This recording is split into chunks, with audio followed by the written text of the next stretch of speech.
मेरे दोस्तों प्रणाम आप सभी को। अब बिहार चुनाव पे मैं कुछ बोलना चाहता हूँ, कुछ बातें करना चाहता हूँ, कुछ न्यूज़ मैं भी देना चाहता हूँ।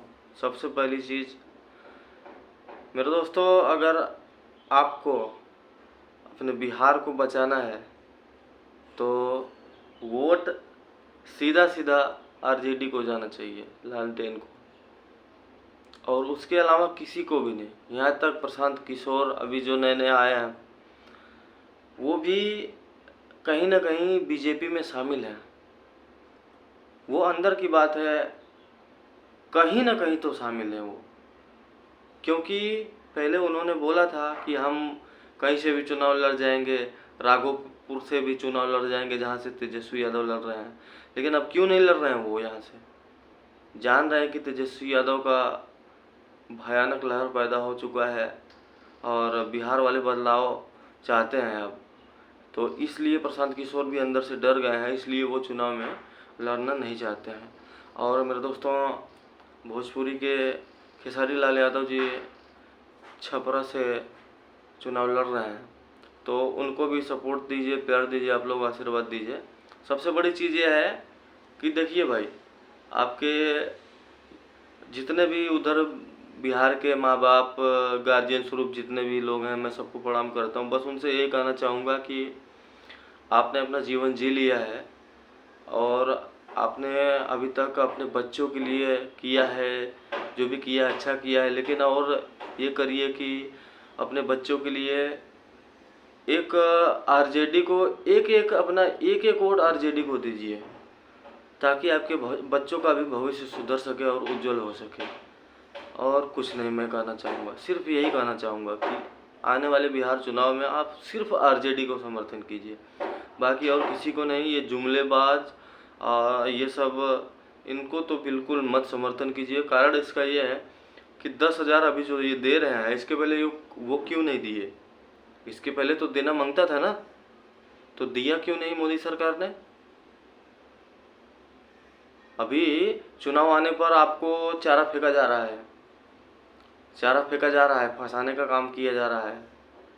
उसके बाद बलि का बकरा बनाएंगे, चारा खिला रहे हैं ना अभी आपको। तो इन सब चीज़ों को आपको ध्यान देने की ज़रूरत है। एक बार फिर बीजेपी आ गई तो 5 साल तक आपको रुला के रख देगी। और यही हाल हुआ था दिल्ली में। 2,500 रुपया बोला गया था देने के लिए दिल्ली में, और जब सरकार बन गई तो दिल्ली के गरीब झुग्गी झोपड़ी वालों को सबको घर से बेदखल कर दिया गया है।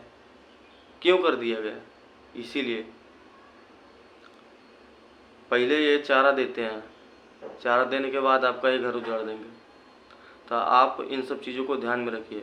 और जो लोग ये अंधभक्त हैं, चाहे जो भी हैं, मैं नहीं उनको क्या क्या बोलूँ क्या नहीं बोलूँ, मेरा उनसे कोई लेना देना नहीं है। बस बिहार की जनता से मेरा लेना देना है। अभी सिर्फ इतना ही कहना चाहूँगा उनको कि जो आप लोग ये बात बोल रहे हैं कि घुसपैठी आ गए हैं दिल्ली में, तो इसके लिए उनका घर और मकान तोड़ा गया। तो ये बताइए, सरकार तो आपकी चल रही है, बॉर्डर पे तो सिक्योरिटी आपकी है, तो घुसपैठी आप आ कहाँ से रहे हैं?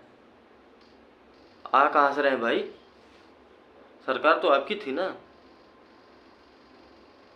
अभी हम उन्हीं बातों को, उन्हीं मुद्दों को ले जाके हम वहाँ पे बॉर्डर पे ले जाके मोड़ देंगे। अगर पुलवामा जैसे अटैक और यहाँ पर अभी ऑपरेशन सिंदूर जिसके लिए हुआ था, वो सब अटैक के लिए अगर हम बात उठा देंगे तो पूछेंगे ना आरडी कहाँ से आया, ये आतंकवादी कहाँ से घुस रहे हैं। इन सब चीज़ों पे तो न सरकार जवाब दे रही है और ना कोई मीडिया वाले सवाल पूछ रहे हैं। बस मोदी जी अब तो कैसे कर लेते हैं, अरे कैसे कर लेते हैं। एक बच्चा भी, उसको भी ये तमाम प्रकार की व्यवस्था दे दीजिए, वो भी कर लेगा।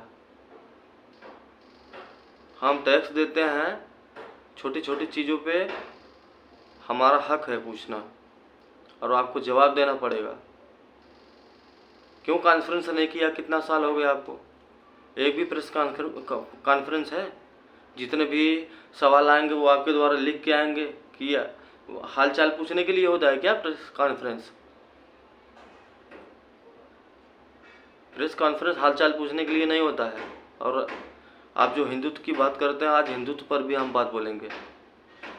हिंदुत्व पर बात ये बोलेंगे कि अभी क्या आपकी पार्टी ने हमारे हिंदू धर्म का ठेका ले रखा है? ये बताइए। हम यादव हैं, हमसे बड़े हिंदू हो तुम, हमसे बड़े हिंदू हो, भगवान कृष्ण के वंशज हैं। इससे बड़ा सबूत हम क्या देंगे आपको?